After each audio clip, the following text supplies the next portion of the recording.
The problem that we have today to reach higher recycling rate is that the existing mechanical recycling solutions cannot treat mixed waste plastics or contaminated waste plastics. And this is where chemical recycling technologies can play a role, since they can make use of these waste streams, plastic streams. The concept of chemical recycling is not new.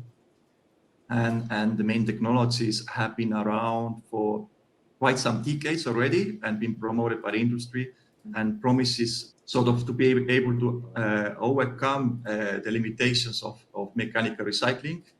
However, the evidence base shows that the significant adoption of chemical recycling is limited, lacks details, and it largely remains unclear what role chemical recycling can play in the future waste management. But we have a resource problem, we have a pollution problem, we have a climate change issue, a CO2 problem.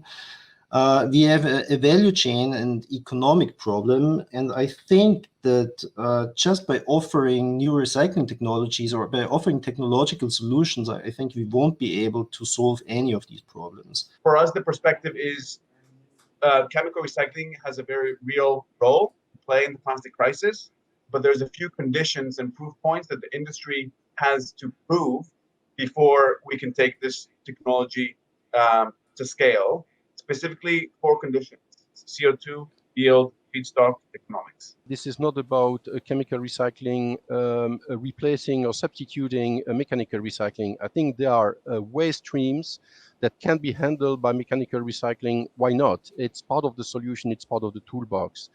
But we need to have we need to have a level playing field whenever we look at the regulations and legislations that recognize chemical recycling as a recycling option at the same level as other possibilities, including mechanical recycling. You can't just drop chemical recycling in today's system. We need to fix collection, we need to fix sorting, we need to put the right policies in place, and we need to pass the 4 tests I mentioned at the beginning. Policy has a critical role across all of them. There's a very real OpEx gap to fill, and it needs to be filled with EPR systems that are well designed.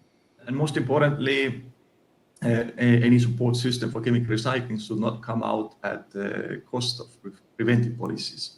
There's a future for chemical recycling, but we shouldn't forget completely about mechanical recycling. So there will also be funding in this area. And it's just one piece of the puzzle.